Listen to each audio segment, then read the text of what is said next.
Echoes in the Silence, a day of drones and delusions. Give an interesting title about this short story. The morning was already off to a rough start. Rachel had woken up, lazy and languid in the wake of her twice-snoozed alarm, and reached for her husband's side of the bed. Much to her disgruntlement, the spot where she should have been was empty and cold. She glared at the empty space for a moment, then efficiently snoozed her alarm again out of spite. One of the downsides of working from home was she missed out on good morning kisses as Mark got ready for his morning commute. The upside, however, was that she could take a few extra minutes to talk about it. Rachel pushed herself away from the desk with a gasp, nearly knocking over her chair in the process. She shivered and blinked at her computer screen, still on, lit with the awkward tables and blocks of text of insurance paperwork. She turned her head to look to the left of the screen, at her office window. The glare from the still rising sun provided her a decent view of her reflection. Normal and familiar. It hadn't been real. Rachel was safe, alone. Still, she turned around and double-checked that her office door was closed before she slid her chair back into place, just to be safe, just for her own foolish reassurance. The workday continued. She got back into a rhythm, forcing herself to focus even when she started to hear that drone again. It wasn't real after all. It was just a trick, her brain playing games with her in retaliation for too little rest. Lunch rolled around at noon like usual, but the memory of that morning made Rachel hesitate.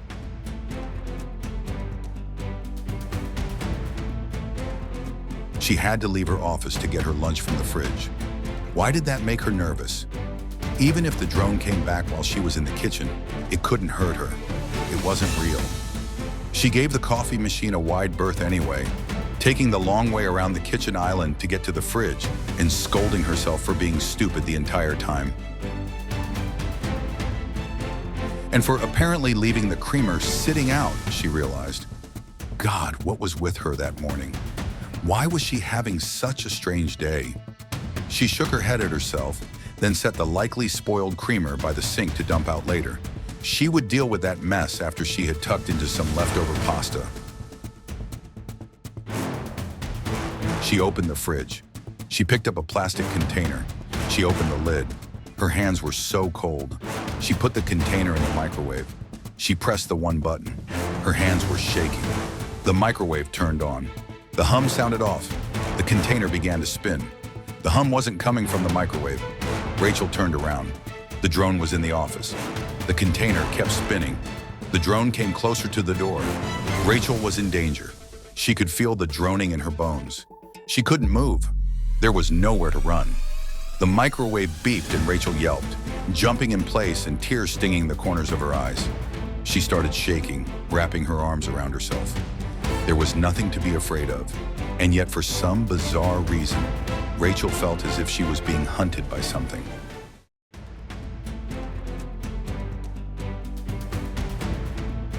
What exactly, she couldn't articulate, which just made her fear more frustratingly irrational. She was a grown woman. Couldn't she handle a few weird sounds scattered across her day? Briefly, she considered texting Mark. He could stay on the phone with her while he was at work. He'd done it before. If she really needed him to, she was sure he'd come home. But what was she meant to say? There was a strange noise following her around the apartment, making her feel like she was going to die. That was absurd.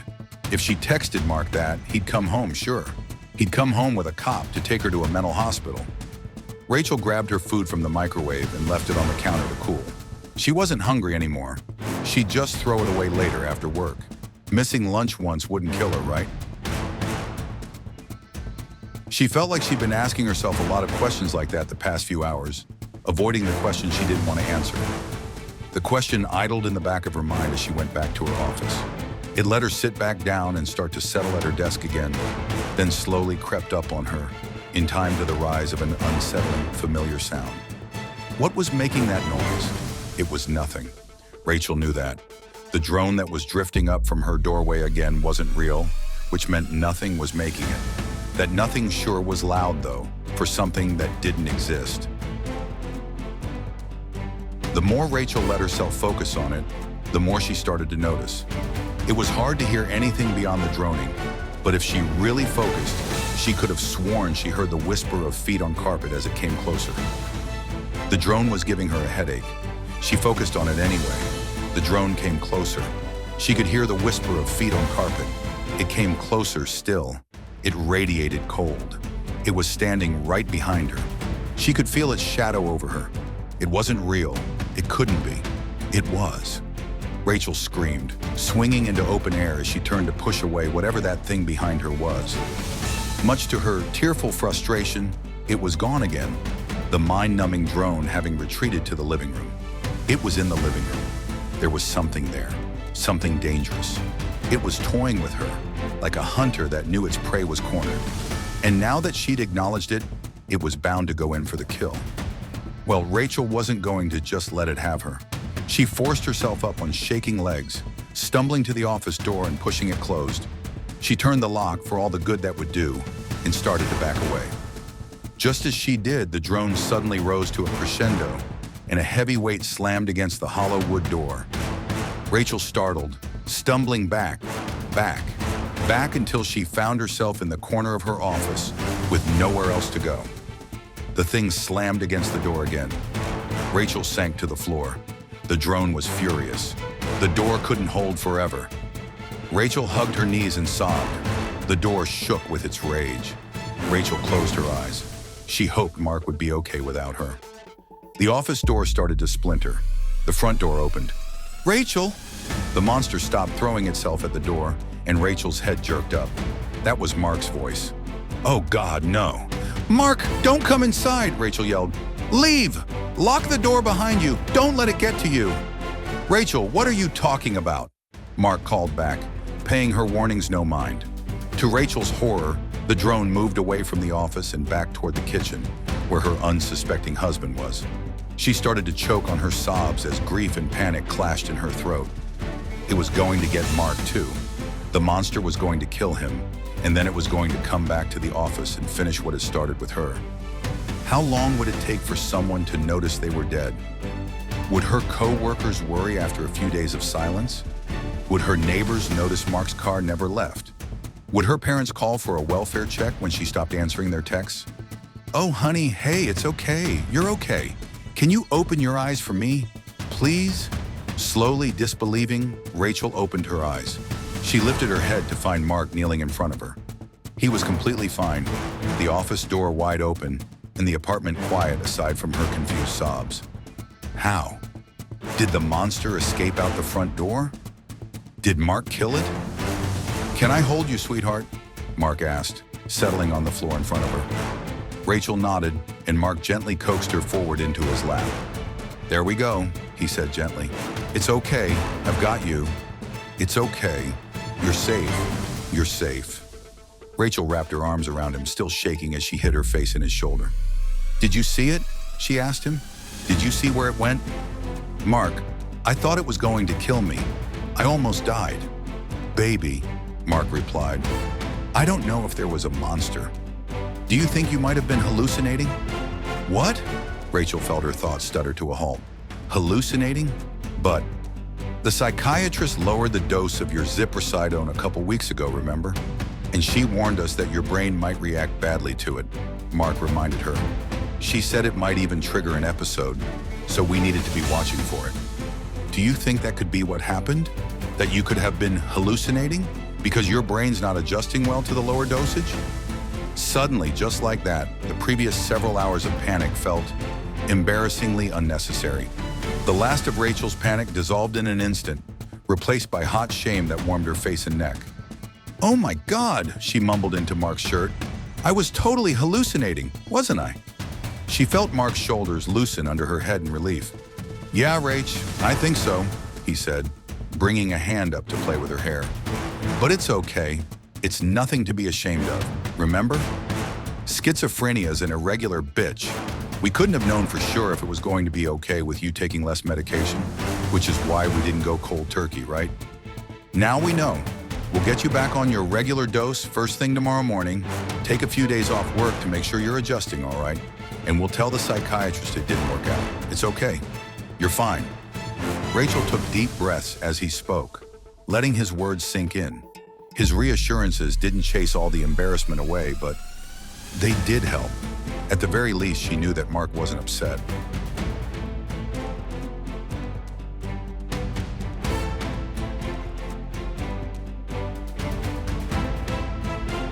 God, I hope the neighbors weren't home, she said after a moment, lifting her head. I think I was screaming. I really thought something was there, Mark. God, I haven't had an episode like that in years. Yeah, that sounds like it sucked ass, Mark agreed, leaning back on one hand. How about this? You clock out early, take the next few days off, tell your boss you aren't feeling well. Then you'll sit on the couch while I make a big pot of chili with extra diced tomatoes, and we spend the rest of the day watching terrible reality TV and bastardizing the ideal chili to Fritos ratio. Sound good? Rachel met Mark's eyes for a moment, considering, then leaned up and kissed him. I love you, she said simply. Mark chuckled and responded, I'll take that as a yes. 10 minutes to email her boss and a few more kisses found Rachel settled on the couch as promised, wrapped up in the fluffiest blankets she and Mark owned. A British chef was yelling on the television, and Mark was bustling around the kitchen, opening drawers and cabinets while the ground beef browned on the stove. For the first time since she'd woken up, Rachel felt truly grounded and calm. Hey, Rach, do you know where our can opener is? Mark called from his spot by the stove. Check the sink, Rachel called back. Dishes clattered together for a moment before Mark cheered softly, success, and turned on the faucet to wash the can opener. By the way, he asked, why's our creamer sitting next to the sink? Oh, that was my bad, Rachel apologized. I accidentally left it out this morning. Man, that's another thing that should have tipped me off. I've been having disorganized symptoms for days. I didn't catch them either, Mark pointed out. And out of the two of us, I'm the one more likely to notice something's up. Don't beat yourself up about it, okay? Okay, Rachel chuckled, rolling her eyes. Mark was starting to go a little overboard with his effort to keep her from feeling bad. But it was sweet how much he cared. It was also just nice not to be judged. She wished more people's partners could be like Mark. The conversation gave way to comfortable silence. Something began to buzz in the office. The buzz slowly built into a drone. Rachel sighed, acknowledging that the droning monster was a hallucination evidently hadn't sent it away. She took a deep breath, focused on the TV, and ignored it. Thankfully, the droning faded on its own, but would probably be good to keep track of her recurring hallucinations until she was steady. That in mind, Rachel looked toward the kitchen to tell Mark that she was hearing things again, only to notice he wasn't facing the stove. He wasn't looking at her either. He was looking toward the office. Rachel's blood ran cold.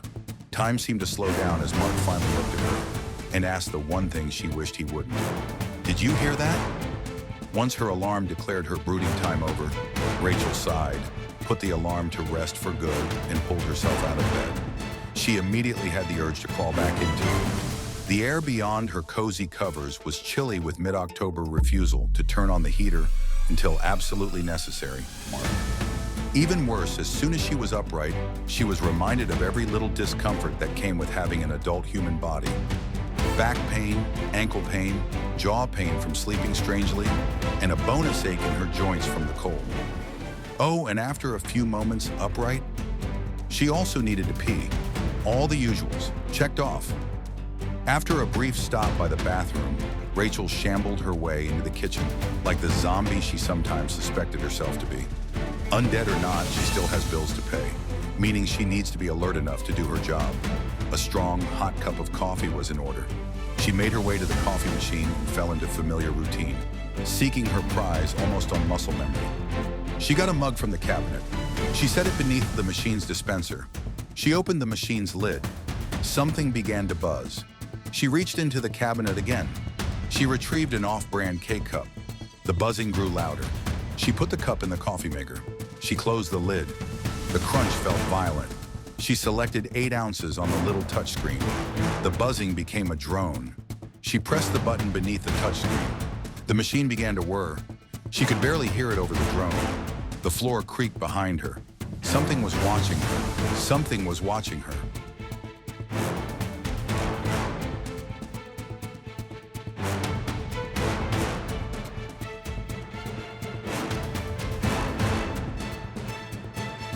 world snapped back into uncomfortable clarity as she whirled around, nearly knocking a jar of sugar to the floor in the process. There was nothing behind her, of course. She was alone in her apartment. Mark had left for work before she'd woken up, and a quick glance to the right confirmed the door had been locked behind him.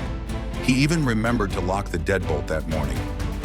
No one was there, the only sounds to be heard being the coffee maker steaming and the pounding of Rachel's heartbeat. No buzz, no drones. Rachel took a deep breath, then leaned back against the counter with a groan.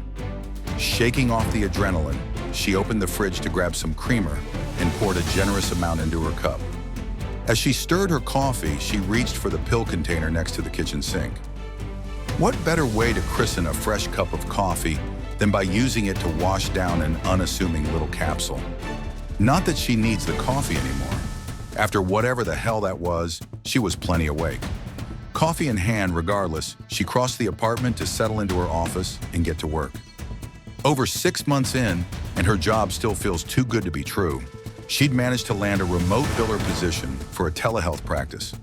Medical billing was a notorious nightmare of paperwork, but that made it perfect for Rachel. Translating rejection errors, filling in boxes, deciphering ERAs. That scratched a mental itch she hadn't realized she had. And the best part, through the whole process, she hardly had to speak to a single soul. She could put on some music, bury her head in paperwork, and not worry about the world beyond her office for hours. Speaking of paperwork, signing into the practice's EHR revealed several bright red claim rejections waiting to be reviewed.